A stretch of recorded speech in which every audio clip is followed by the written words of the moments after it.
गं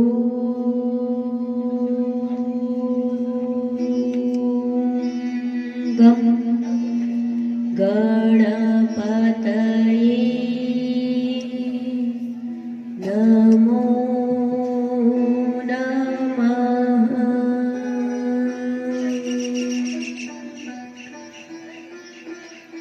ॐ नमो भगवते वासुदेवाय।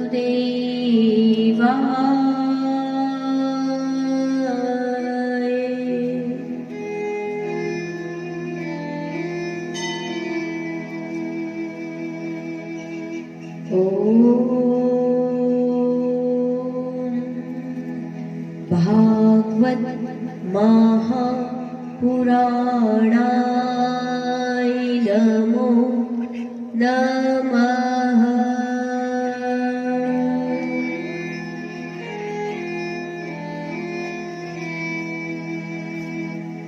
ॐ श्री सद्गुरुदेवाय नमः।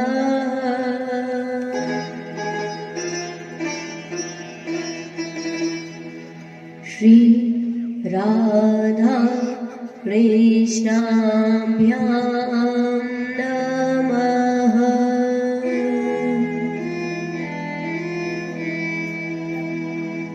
श्री कृष्ण शरणं मम।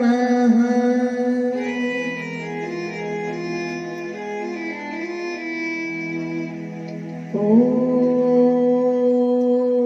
अज्ञानतिमिरान्धस्य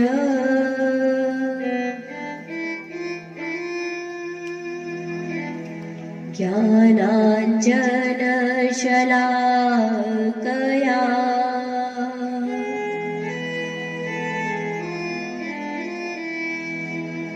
चक्षुरुन्मीलितं येन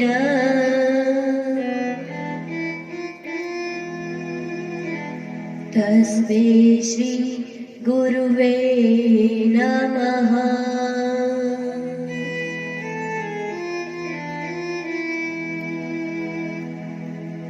नमः ॐ विष्णुपादाय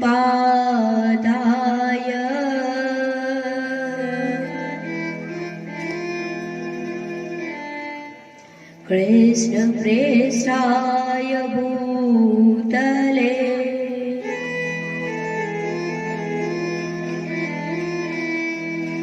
श्रीमते भक्तिवेदान्त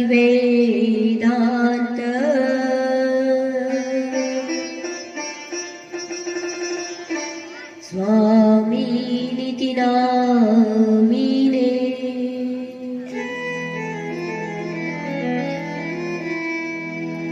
नमस्ते सारस्वते देवे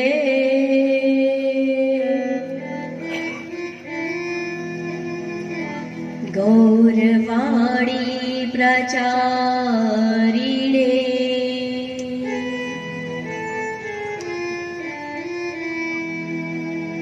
निर्विशेष शून्यवादी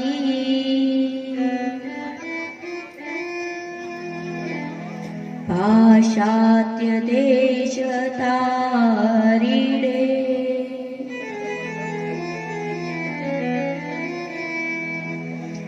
हे कृष्ण करुणा सिंधो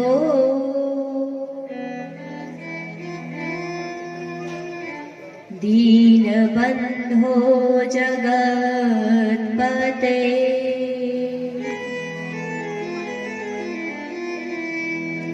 गोपेश गोपिका कान्त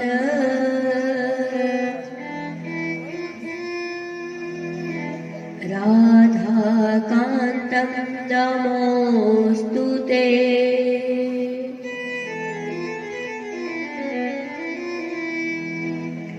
तप्तकाञ्चन गौराङ्गी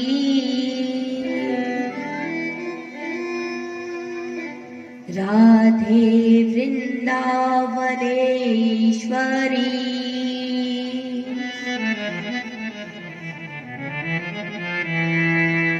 वृषभानुसुते देवी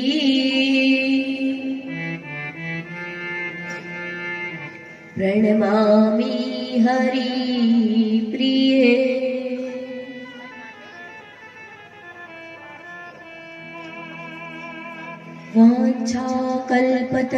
वाञ्छाकल्पतरुभ्यश्च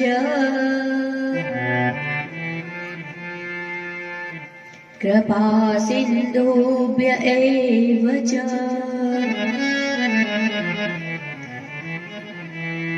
पतितानां पावनेभ्यो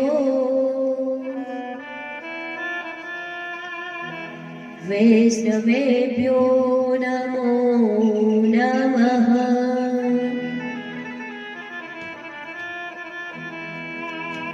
नारायणं नमस्कृत्यं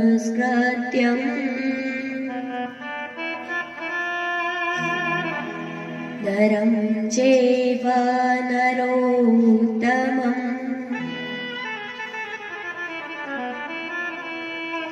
देवीं सरस्वतीं व्यास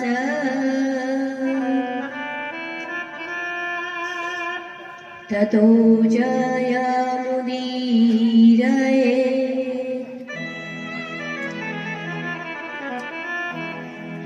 श्रीकृष्ण चैतन्य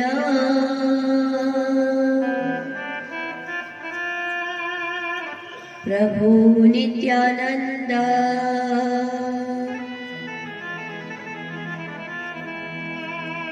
श्री अद्वैत गदाधर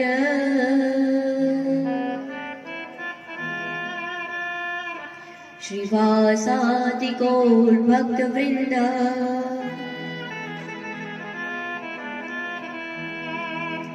सभी भक्त अपने दोनों हाथ ऊपर उठाकर भगवान की शरणागति में जाते हुए हरे कृष्ण महामंत्र का जाप करेंगे और भगवान से प्रार्थना करेंगे, हे प्रभु मुझ दिन भक्त को अपनी शरणागति में ले लो, मुझ पर कृपा करो।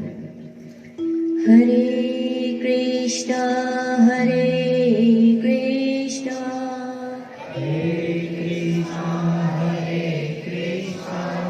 कृष्ण कृष्ण हरे हरे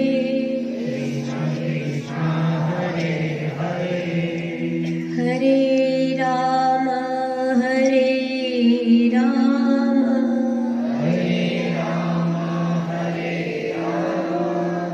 राम राम हरे हरे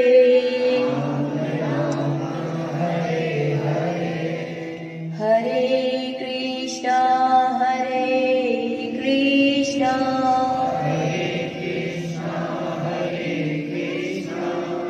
कृष्ण कृष्ण हरे हरे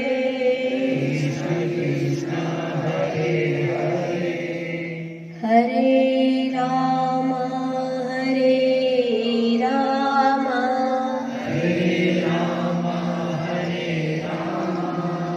राम राम हरे हरे हरे कृष्ण हरे कृष्ण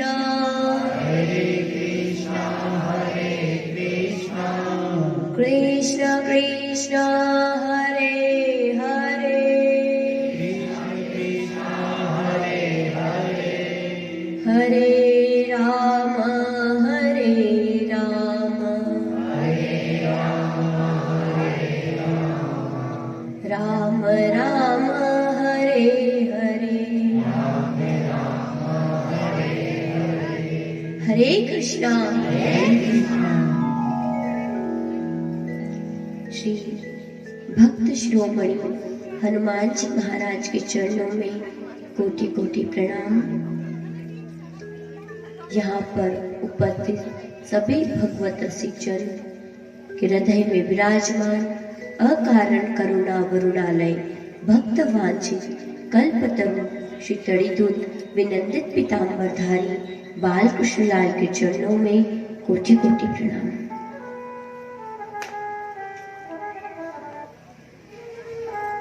श्री रामचंद्र जी महाराज के चरणों में प्रणाम। आइए हम सब मिलकर के भगवान के नाम का संकीर्तन करते हैं, उनके पावन नाम का गुणगान करते हैं। सब मिलकर बोलेंगे और एक साथ बोलेंगे। नंद लाला गोपाला मेरे माधवा, नंद लाला गोपाला मेरे माधवा, नंद लाला गोपाला मेरे माधवा, नंद लाला गोपाला मेरे माधवा। सभी गाएंगे मेरे साथ।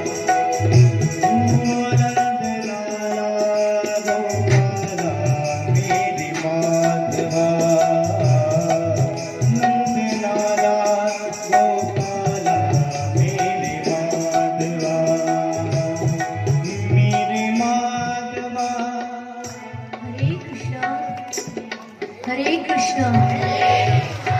आप सब अगर यहाँ ध्यान देंगे तो वो गोपाला छूट जाएगा, तो यहाँ से ज्यादा महत्वपूर्ण है उस गोपाला को पकड़ लेना। इसलिए केवल और केवल उसके नाम पर ध्यान देते हुए, उसका नाम जपते हुए और हाथों का प्रयोग करते हुए पूरी तन्मयता के साथ गाइए।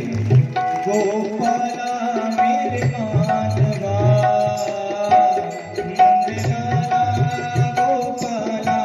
मेरे माधवा, नंद लाला गोपाला मेरे माधवा, नंद लाला गोपाला मेरे माधवा, मेरे माधवा, मेरे माधवा,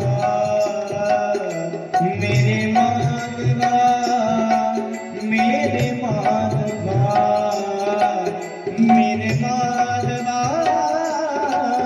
मेरे माधवा, मेरे माधवा, नंद लाला गोपाला मेरे माधवा, गोपाला मेरे माधवा, गोपाला मेरे माधवा, नंद लाला मेरे माधवा, नंद लाला मेरे माधवा, गोपाला नंद लाला मेरे माधवा, गोपाला नंद लाला मेरे माधवा, मेरे माधवा, मेरे माधवा, मेरे माधवा, मेरे माधवा, मेरे माधवा,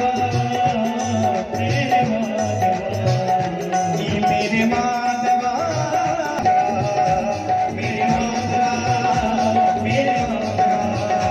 मेरे माधवा, मेरे माधवा, मेरे माधवा, मेरे माधवा। जरा दोनों हाथ ऊपर उठाकर भाव से ओ नंद लाला गोपाला मेरे माधवा, नंद लाला गोपाला मेरे माधवा, ओ नंद लाला गोपाला मेरे माधवा, नंद लाला गोपाला मेरे माधवा, मेरे माधवा, मेरे माधवा, मेरे माधवा, मेरे माधवा, मेरे माधवा, मेरे माधवा, मेरे माधवा, नंद लाला गोपाला मेरे माधवा, गोपाला मेरे माधवा, नंद लाला गोपाला, नंद लाला गोपाला, नंद लाला गोपाला, नंद लाला गोपाला, नंद लाला गोपाला, नंद लाला गोपाला, नंद लाला गोपाला मेरे माधवा, नंद लाला गोपाला मेरे माधवा, मेरे माधवा, मेरे माधवा, मेरे माधवा,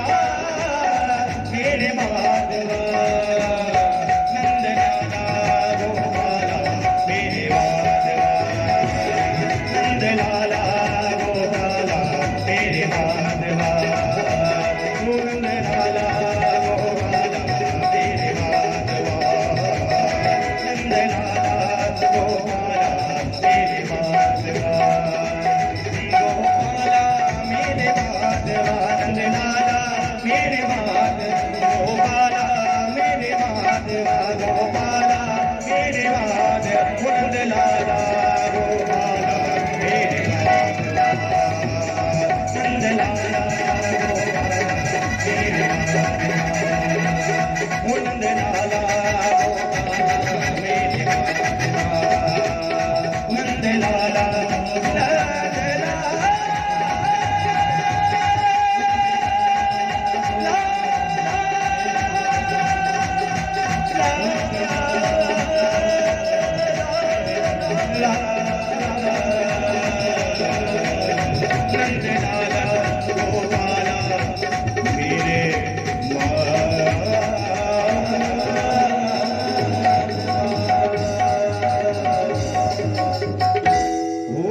लाला गोपाला मेरे माधवा। बोलो गोपाल कृष्ण भगवान की जय हो।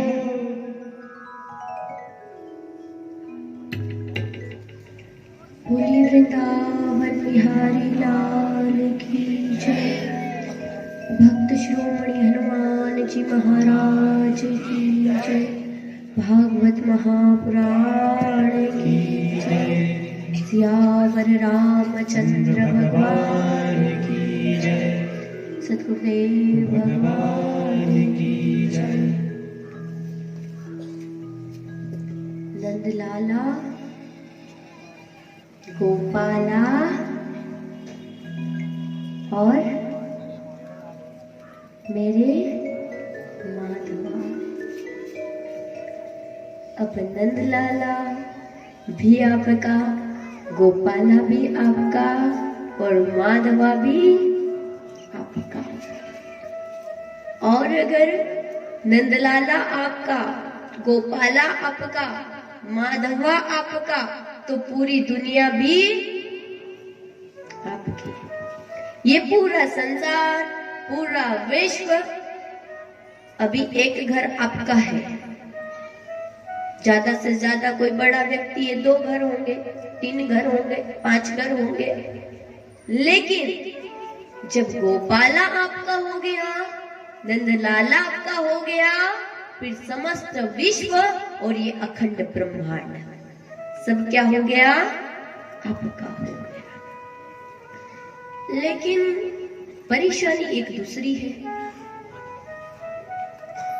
परेशानी क्या है कि वो जो एक नंदलाला है, वो जो एक गोपाला है, वो एक जो मेरा माधवा, जिसको हम मेरा मेरा कह रहे हैं, उसको मेरा बनाना इतना आसान है?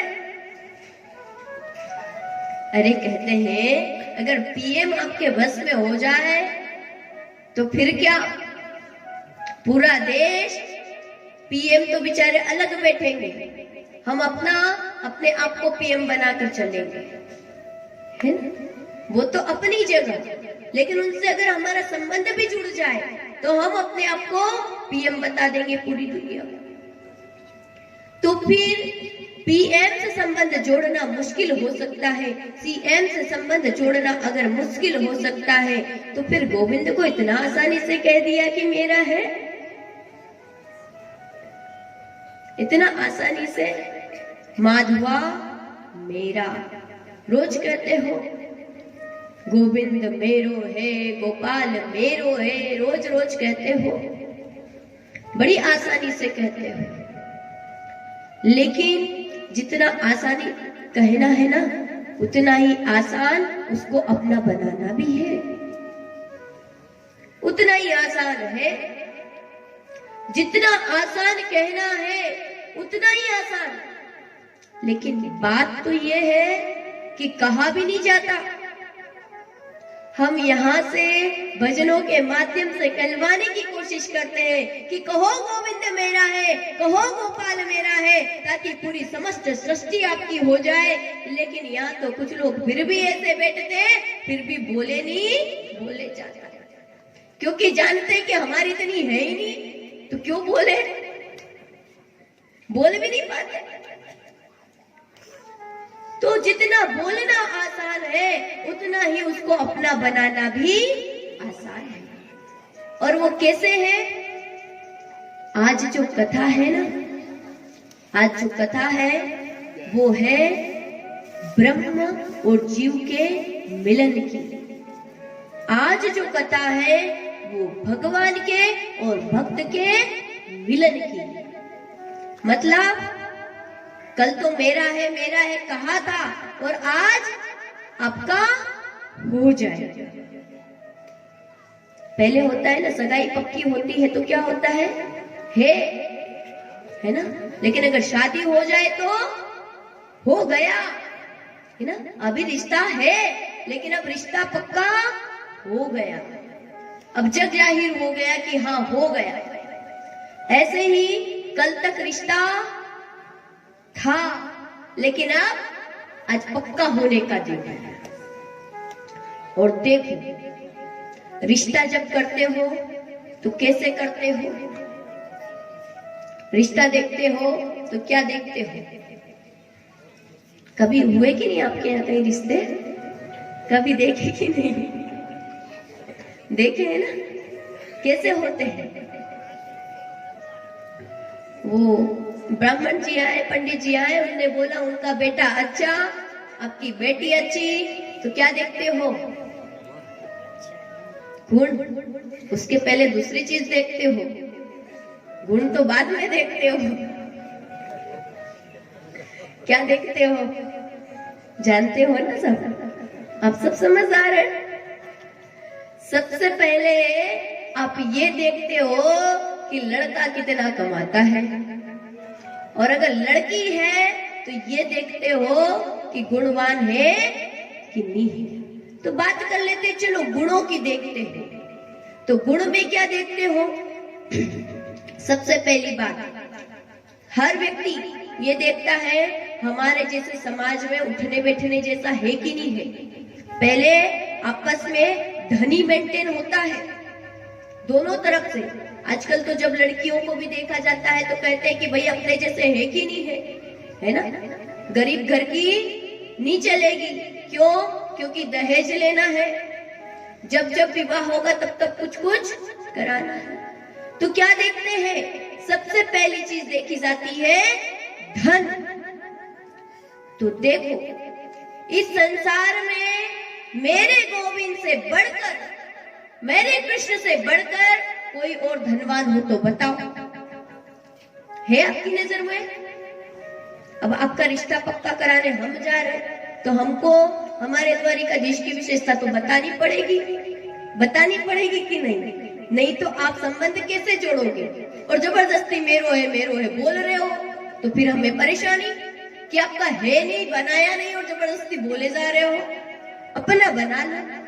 तो गोविंद से बढ़कर के इस संसार में कोई धनवान है ही नहीं। उसके भक्त से बढ़कर कोई धनवान नहीं है, तो उससे बड़ा कोई धनवान कैसे हो सकता है? दूसरी बात, फिर क्या देखते हो? धनवान है और काला कलूटा है तो चल जाएगा? कोई लड़की है, बहुत बड़े बाप की है, उसकी एक आंख नहीं है, चल जाएगी? चल जाएगी? कुछ लोग कह रहे हैं। आजकल कलयुगी लोग है, चला भी ले, बोले कि पैसा है तो क्या है, आंख भी लग जाएगी, है? तो क्या भी चाहिए? सुंदरता भी चाहिए कि नहीं चाहिए? कि धनी से काम चल जाएगा? सुंदरता भी चाहिए कि नहीं? जल्दी बताओ। चाहिए? तो धन चाहिए बराबर सुंदरता चाहिए, सुंदरता भी चाहिए। अब ये बताओ कि श्याम सुंदर से ज्यादा कोई सुंदर हो सकता है? कोई हो सकता है? कभी नहीं हो सकता। क्योंकि सुंदरता को भी जो सुंदरता प्रदान करे वही तो है श्याम सुंदर। जो कामदेव को भी सुंदरता प्रदान करे वही तो है श्याम सुंदर। और तीसरी बात, अच्छा सुंदरता की भी बात हो गई, अब सुंदरता के बाद में क्या चाहिए? सुंदर भी हो गया, लेकिन अगर उसका यश नहीं फैला हो, उसकी कीर्ति नहीं हो, जैसे मान लो खूब व्यक्ति धनवान है और खूब सुंदर है, लेकिन चारों तरफ उसकी एक ही बात जाती है, अरे बहुत घमंडी, बात करने का बिल्कुल तमीज ही नहीं, अगर ऐसा व्यक्ति हो तो चल जाएगा? चलेगा? नहीं चलेगा। तो कैसा भी चाहिए, उसका यश भी चारों ओर फैला होना चाहिए। तो यश प्रदान करने वाला सबसे ज्यादा यशस्वी कौन है? मेरा ठाकुर है। सबसे ज्यादा ऐश्वर्यशाली, सबसे ज्यादा सुंदर, और जिसका यश किसी का यश फैला तो भारत तक, किसी का यश फैला तो विदेशों तक, किसी का यश फैला तो धरती तक, लेकिन मेरे ठाकुर का यश कहां कहां नहीं है। जब वो हर जगह है तो उसका यश कहां नहीं होगा? उसका यश हर जगह है। अच्छा, अब ये सारे गुण है उसमें, जो आपने देखा, लड़का देखी, लड़की देखी, उसमें सारे गुण हैं, लेकिन उसके अंदर त्याग नहीं है तो काम चलेगा? लोभी, सब कुछ गुण, लेकिन लोभी भागे जा रहा, धन के पीछे भागे जा रहा, धन की कीमत कर रहा, आपकी कीमत नहीं कर रहा, तो चल जाएगा? तो चलेगा कि नहीं? तो क्या भी चाहिए इस सबके साथ में? त्याग और विवेक, विवेक का होना आवश्यक है।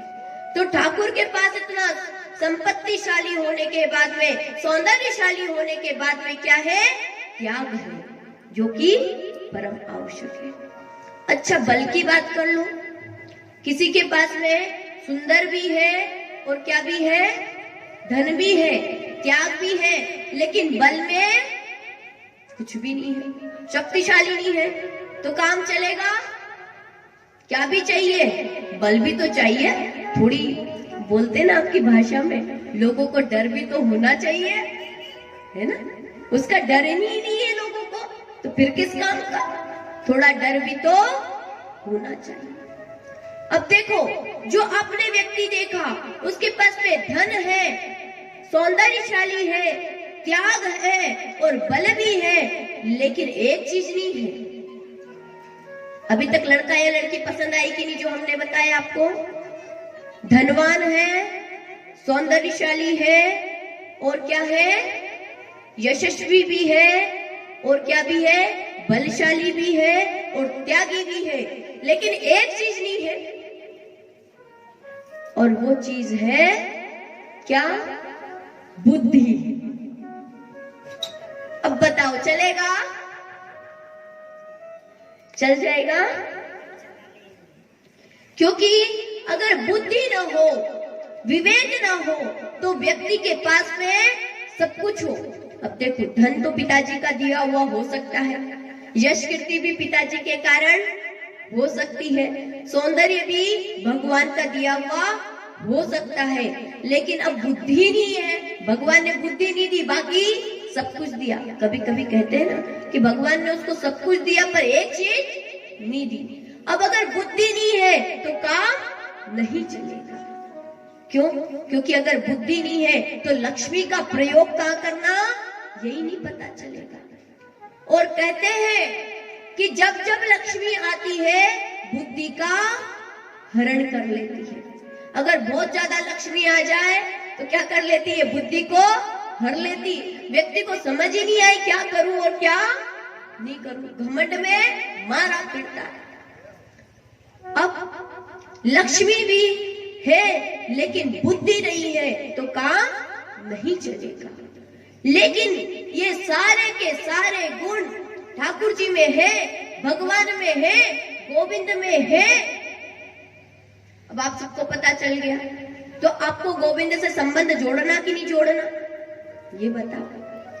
कोई व्यक्ति हो, बहुत अच्छा हो, मित्र के रूप में जोड़ो, पिता के रूप में जोड़ो, पति के रूप में जोड़ो, सखा के रूप में जोड़ो। आप तो केवल एक ही चीज देख लेते हो और संबंध जोड़ लेते हो, भले ही नहीं पहचानते। क्या देख के जोड़ लेते हो? धन संपत्ति और यश, है ना? या तो खूब धन संपत्ति हो या फिर उसका खूब यश हो, तो हम क्या करते हैं? व्यक्ति से संबंध जोड़ लेते हैं। तो यहाँ मेरे ठाकुर के पास में तो सारे के सारे ऐश्वर्य है, ऐश्वर्य। तो ऐसे भगवान से जो तीनों लोगों का स्वामी, उससे संबंध जोड़ना कि नहीं जोड़ना? जोड़ना है तो क्या बोलना पड़ेगा? आधे हरि बोल बोलेंगे, आधे राधे बोल बोलेंगे। तो सब एक साथ बोलेंगे हरि बोल। तो संबंध जोड़ने के लिए क्या करना पड़ेगा? भाई बहुत बड़े व्यक्ति हैं तो संबंध कैसे जुड़ेगा? मेरा है बोलने से तो काम नहीं चलेगा। अब मेरा हो जाए वो कैसे होता है, वो आज की कथा में पता चलेगा। अब आज की कथा हम आपको पूरी सुनाएंगे, इसके बाद में फिर पूछेंगे कि अब बताओ गोविंद से संबंध कैसे जुड़ेगा। उसका उत्तर आप ही लोग दोगे, और अगर नहीं दे पाए तो फिर नहीं दे पाए तो क्या हम देंगे? आपका कोई क्या बिगाड़ लेगा? ठीक है, आज की कथा में प्रवेश करते हैं। आप सबको ध्यान से कथा सुननी है, क्योंकि आज जीव का परमात्मा से मिलन है। इसकी कथा है परमात्मा हमें कैसे मिले, इसी का आपको पता चलेगा। एक चीज है जिससे परमात्मा मिल जाता है, और वो परमात्मा से संबंध कैसे जुड़े वो आपको कथा के माध्यम से बताया जाएगा। और जब कथा पूर्णाहुति की ओर होगी उस समय आप सब हमें बताएंगे कि गोविंद से संबंध कैसे जोड़ा जाता है। अब कल जहां कथा को विराम दिया था वहीं से कथा को प्रारंभ करते हैं। बोलिए गोवर्धन महाराज की, बोलिए गिरिराज धरण की। अब सीधे कहां आ जाओ सबके सब? गोवर्धन महाराज के पास। गोवर्धन महाराज कितने बड़े हैं? 7 कोस के। 7 कोस के गोवर्धन महाराज 21 किलोमीटर के, और वहीं पर गोवर्धन महाराज अपने साक्षात रूप में प्रकट है। और कैसे प्रकट है? सिर पर मोर का मुकुट धारण करके, मुकुट धारण किया हुआ है, और मंद मंद मुस्कुरा रहे हैं। 4 भुजाधारी है, और यहाँ पर मणि धारण कर रखी है, वनमालाएं पहन रखी है, और सुंदर सा रूप चतुर्भुज रूप धारण करके खड़े हुए हैं। और ब्रजवासियों से कहते हैं, लाओ ब्रजवासियों भोग लेकर के आओ। अब सबके सब ब्रजवासियों ने क्या किया? श्री गोवर्धन महाराज को 56 भोग लगाए। सबने अपने अपने घर का धरा। सब सोचे कि पहले अपने घर का लगाऊं, अपने घर का लगाऊं। गोवर्धन महाराज बोले सबके ही घर का खा जाऊंगा, टेंशन मत लो। गोवर्धन महाराज ने तो 2 हाथ नहीं, अपने 4 हाथ, वो कहते हैं ना कि एक हाथ में तो चक्र धारण करते, लेकिन नहीं, आज चक्र धारण करके नहीं आए। कैसे आए? 4 हाथ खाली। बोले 4 हाथों से ही भोग प्रसाद पाएंगे, क्योंकि ब्रजवासियों का इतना प्रेम है कि भगवान खाए बिना नहीं रह पाते, रह नहीं पाते। और जब प्रेम से खिलाया जाए वहां भगवान क्या करते हैं? साकार रूप में प्रकट होकर के खाने लगते हैं। और देखो, जहां प्रेम हो ना वहां व्यक्ति बिना बुलाए भी चले जाता है और भोजन भी कराता है। और जहां प्रेम नहीं हो वहां व्यक्ति बुला बुला के थक जाए तो भी व्यक्ति का जाने का मन नहीं करता। और गोविंद की तो यही एक विशेषता है। भगवान की क्या विशेषता है? कि जहां कोई भक्त प्रेम से पुकारे वहां भगवान दौड़े चले जाते हैं। और इसका उदाहरण आप सबने देखा है। क्या उदाहरण देखा है? विदुर जी के घर जब भगवान यहाँ पर आए दुर्योधन के यहाँ, दुर्योधन को समझाने के लिए शांति दूत बन करके, तो दुर्योधन ने क्या किया? 56 प्रकार के भोग बनवाए और कहने लगा मेरी माता ने अपने हाथों से बनाए हैं, चलिए गोपाल भोग लगा लीजिए। मेरे गोविंद ने कहा कि मेरा भोजन तो विदुर जी के घर है और मुझे भोजन नहीं करना, क्यों नहीं करना? बोले भोजन दो ही परिस्थितियों में किया जाता है, या तो खूब भूख हो या खिलाने वाले के अंदर प्रेम हो।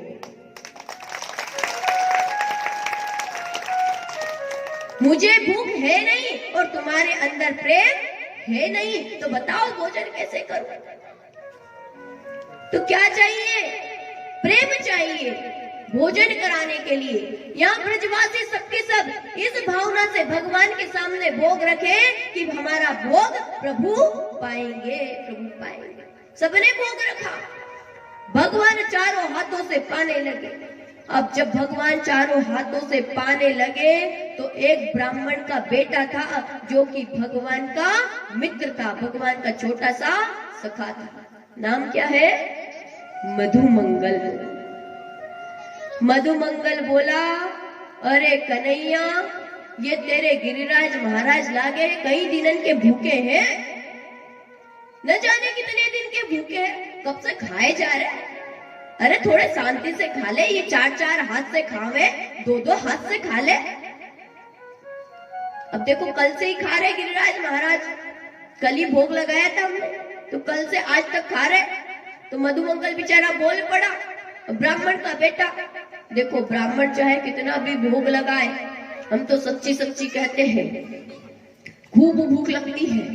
और जब भूख लगती है तो ऐसा होता है कि आधा ठाकुर के मुंह में, आधा अपने मुंह में। और ये ब्राह्मणों की सच्ची बात है, ब्राह्मणों को भोग लगाते हैं ठाकुर को, लेकिन भूख लगती है खुद के पेट में।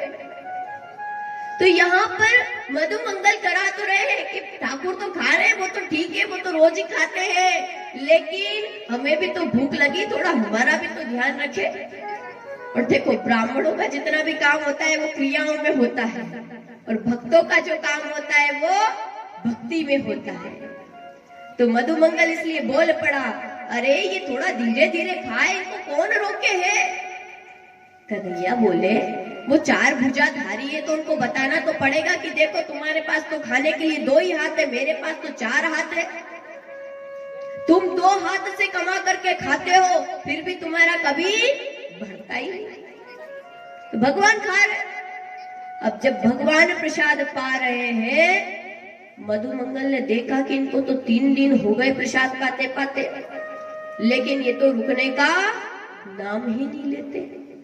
तो बोलने लगा, अरे कन्हैया, ये बता कि तेरे गिरिराज महाराज कछु प्रसाद अपने लिए भी छोड़ेंगे कि नहीं छोड़ेंगे?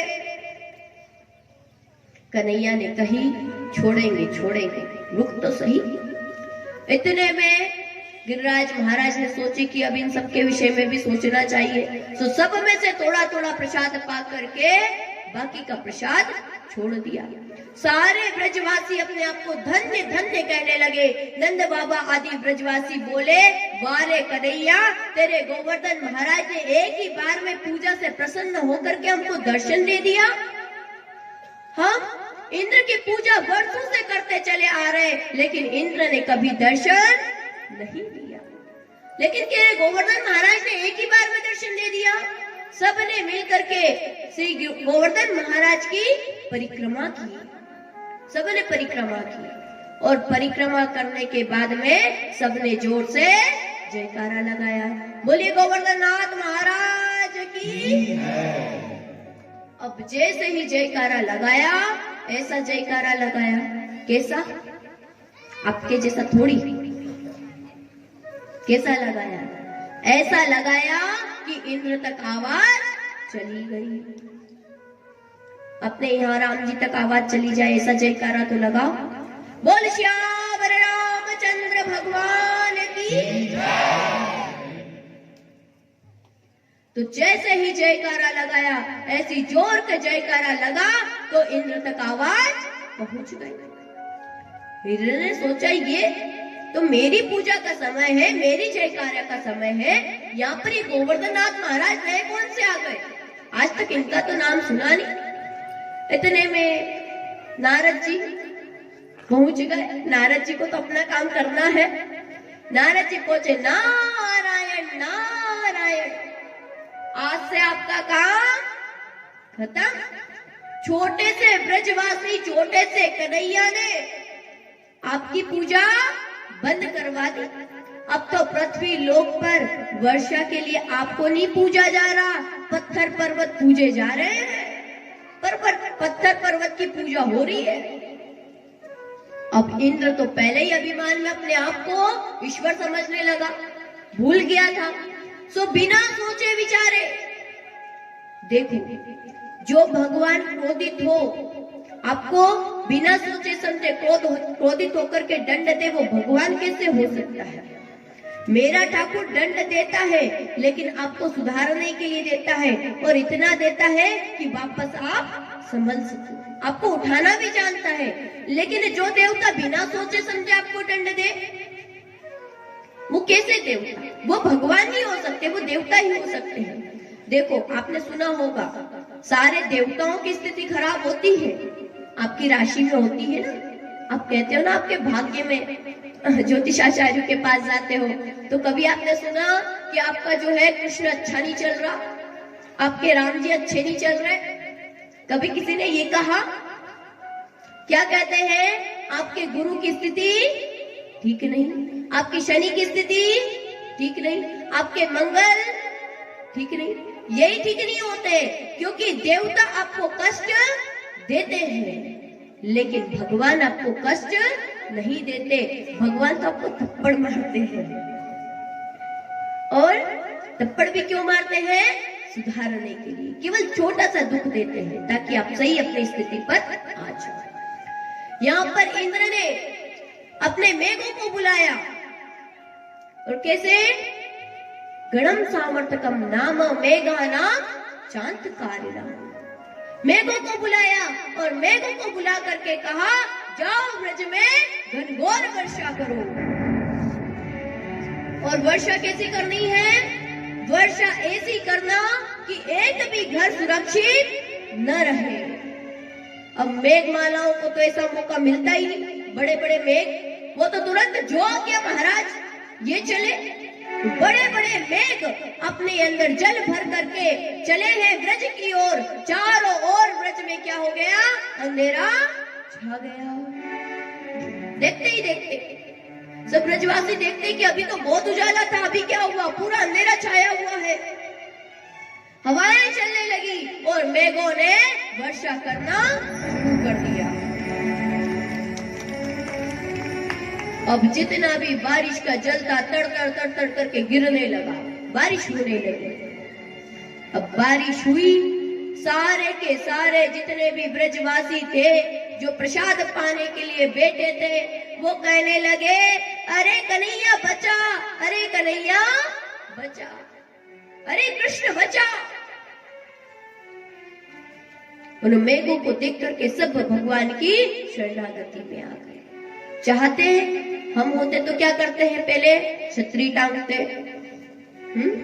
अपने घर में भागते। वो समझ गए कि ये जो बादल है, ये इंद्र का कोप है, और इनसे रक्षा केवल हमारा गोविंद ही कर सकता है। उनके पास में कोई भी व्यवस्था आए, कोई भी दुख आए, वो एक ही काम करते हैं। और क्या काम करते हैं? गोविंद को पुकारने का काम करते हैं। अरे कृष्ण कृष्ण कृष्ण बचा बचा, हे कृष्ण रक्षा करो, हे कृष्ण रक्षा करो। ऐसी वर्षा हुई, ऐसी वर्षा हुई, यहाँ पर नंद बाबा ने अपनी उम्र में कभी नहीं देखी ऐसी घनघोर वर्षा। भगवान ने सभी ब्रजवासियों से कहा, सब अपनी आंखें बंद करो। सबने आंखें बंद की।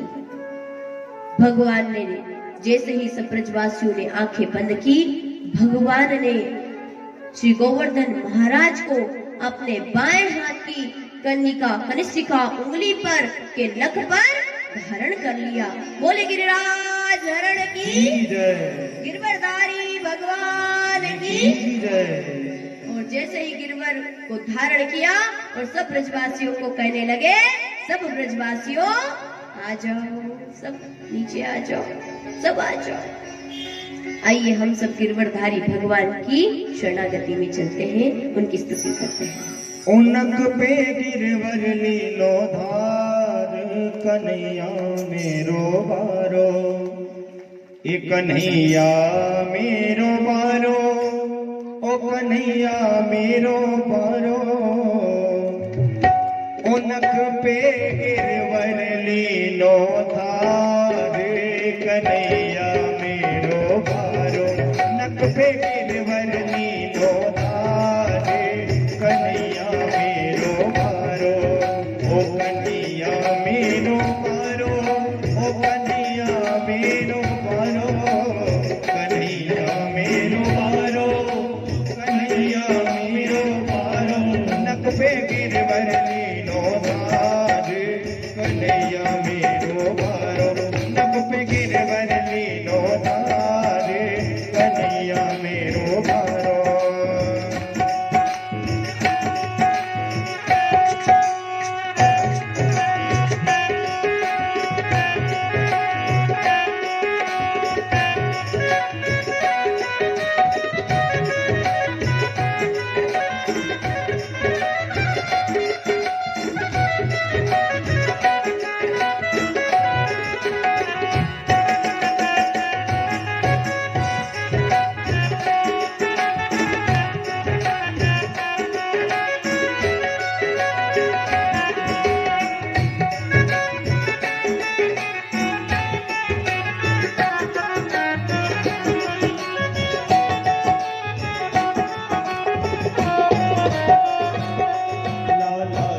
नरम कन्हैया कहीं मुलक न जाए भैया, लाला की नरम कन्हैया कहीं मुलक न जाए भैया, लाला की नरम कन्हैया कहीं मुलक न जाए रे भैया, लाला की नरम कन्हैया कहीं मुलक न जाए रे भैया, गिरवर में गिरवर में गिरवर में पहुंचे अपार, कन्हैया मेरो पारो, नख पे गिरवर लीनो धार, कन्हैया मेरो पारो,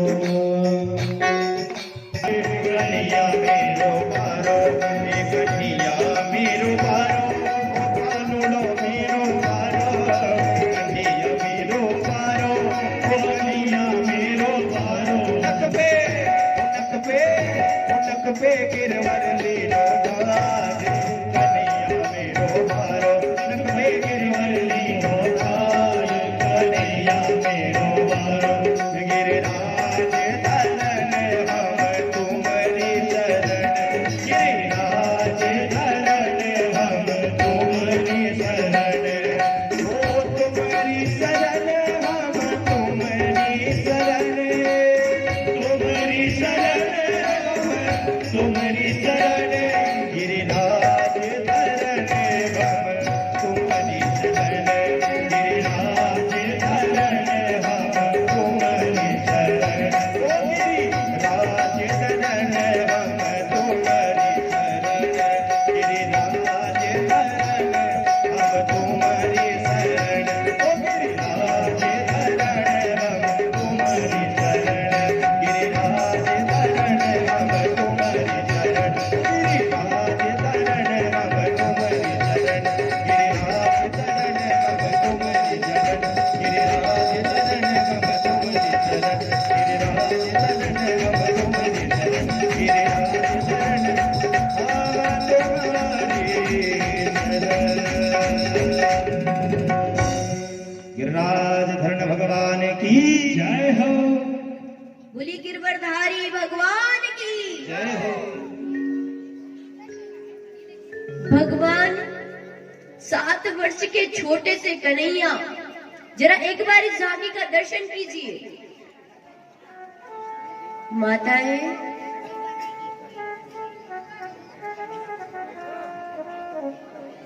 शांत होकर के बैठे, ऐसी कोई काम न करें कि हमें आपका उदाहरण देना पड़े और ये हंसे।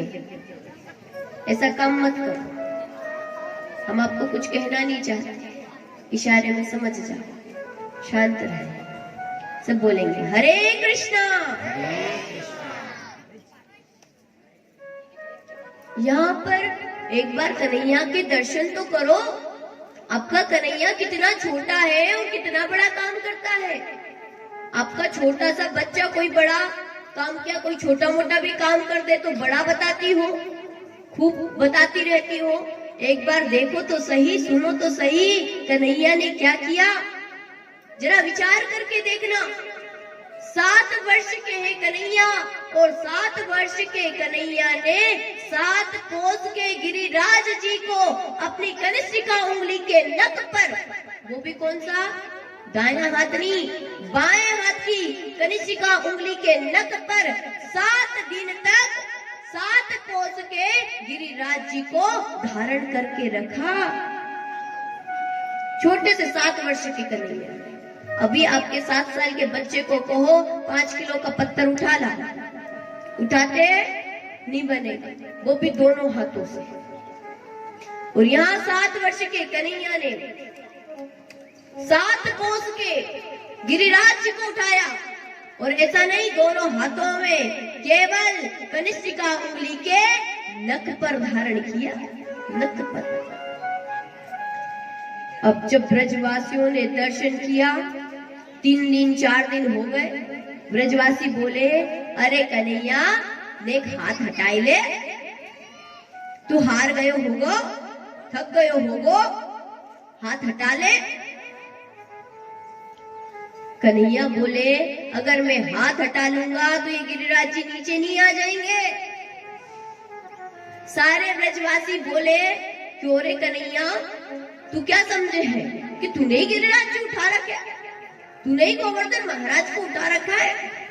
अरे ये हमने मोटी मोटी छड़ी लगा रखी, इस पे टिके हैं। कन्हैया बोले, ये आपकी मोटी मोटी छड़ी ने नहीं, मैंने उठा रखा है, मैं भगवान हूं। भगवान ने क्या कहा, भगवान श्री कृष्ण अपने जीवन में कई बार कहते हैं कि मैं भगवान हूं। राम जी ने कभी नहीं कहा कि मैं भगवान हूं, लेकिन भगवान कृष्ण तो बात बात में बोल ही देते हैं। क्या कहते हैं कि मैं ही तो भगवान हूं, मैंने उठा रखा है। सब ब्रजवासी बोले, ये बता कि तू भगवान कैसे हो गया। बोले, मैंने पुतना मारी, सप्तासुर मारा, अगासुर मारा, इतने सारे दैत्यों को मारा, इसके बाद में प्रमाण की क्या आवश्यकता है।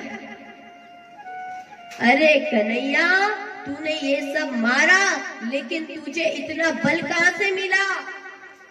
वो सारा का सारा बल हमारी ताकत तो थी। जैसे आपकी ताकत कैसे थी। अब ऐसा होता है ना कि पिताजी साथ में हो तो बेटा कुत्ते को मारता है, किसी से लड़ने में भी नहीं डरता। क्यों? क्योंकि जानता है कि पीछे माताजी या पिताजी चल रहे हैं जो कि बचाने।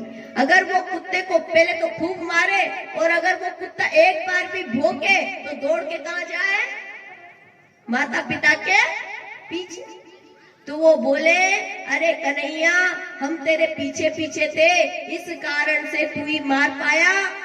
तूने पुतना मारी, क्यों मारी? क्योंकि तुझे पता था कि ब्रजवासी मेरी रक्षा कर लेंगे। भक्तों को इतना विश्वास है, इतने विश्वास से कह रहे। और वह मरी मराई में 2-4 तो हमने भी मारी है। ऐसा नहीं है कि तूने अकेले मारा, हमने भी मारा है। तो कन्हैया ने कहा, ठीक है भैया, आप सब नहीं करते हो तो फिर हाथ हटा लूं। बोले, हाँ हाँ हटा लिया। कन्हैया ने क्या किया, अब पूरा हाथ तो एक साथ तो हटा नहीं सकते, नहीं तो गड़बड़ हो जाए। तो कन्हैया ने क्या किया, धीरे से थोड़ा थोड़ा हाथ हटाने लगे। अब गिरिराज जी जो 7 कोस के, सोचो 7 कोस का पहाड़ पूरा का पूरा नीचे आएगा तो क्या होगा। हे राम हे राम, हे भगवान हे भगवान, हे गोविंद हे कृष्ण, बचा। वो क्या बोलते हैं, अरे लाला पकड़, अरे कन्हैया बचा, अरे कन्हैया बचा। वो कृष्ण नहीं कहते हैं। कृष्ण नाम बहुत कम कहा है ब्रजवासियों ने। कृष्ण नहीं कहते, अरे कन्हैया, अरे लाला पकड़, अरे कन्हैया संभाल, अरे कन्हैया पकड़। सबकी लाठियां तड़ करके टूट के ढेर हो गई। किसी की टेढ़ी हुई, किसी की बाकी हुई, किसी की गिर गई, किसी का क्या हुआ। अब सब ब्रजवासी कन्हैया को घूर घूर के देखे।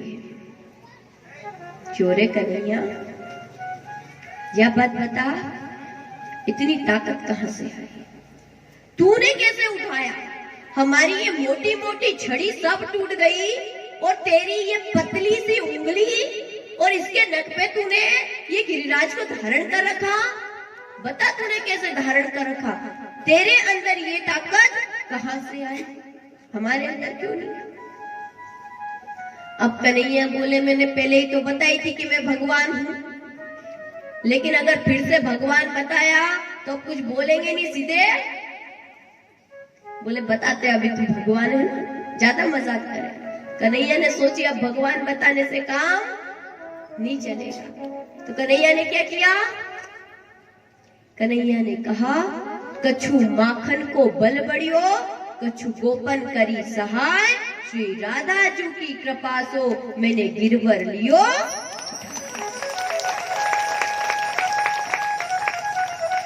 कन्हैया बोले कि कुछ तो मैंने मैया यशोदा का हाथ से निकला हुआ माखन खाया है, इन गोपियों के घर का चुरा चुरा के माखन खाया, तो उस माखन का बल है मेरे अंदर, और कुछ गोपन करी सहाय, आप सब ब्रजवासियों ने मेरी मदद करी। सब बोले तूने माखन चुरा चुरा के खाया, ये तो हम सब जानते हैं, लेकिन ये बता कि हमने तेरी मदद कैसे करी? हम सब ने तेरी मदद कैसे करी?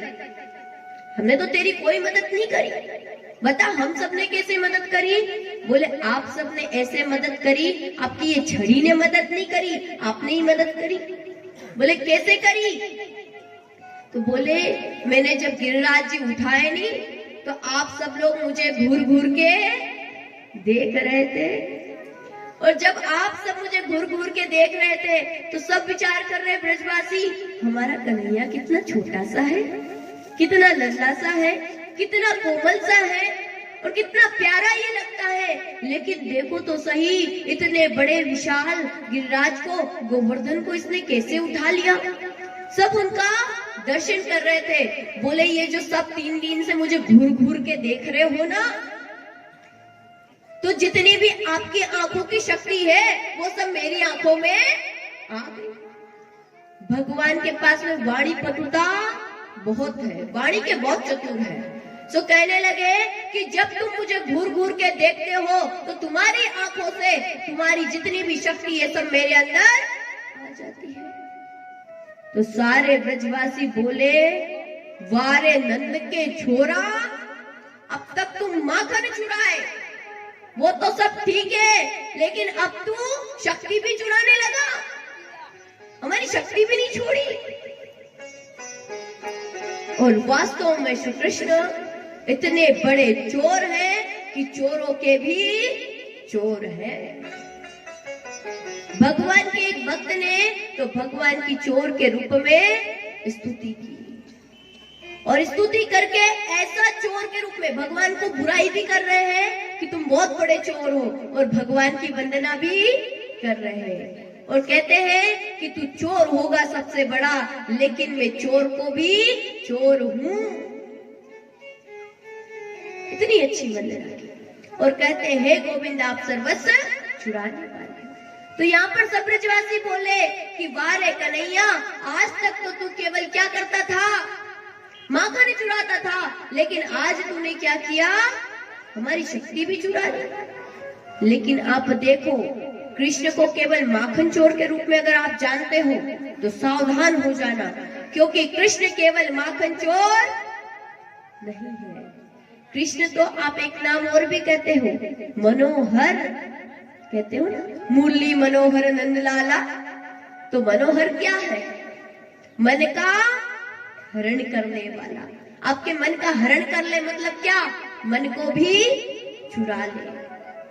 और क्या, जो भी कोई भक्त भगवान के पास में जाए, भगवान उसका सर्वस्व ही चुरा लेते हैं, सब कुछ चुरा लेते हैं। इतना चुरा लेते हैं कि व्यक्ति को खुद का भी नहीं रहने देते।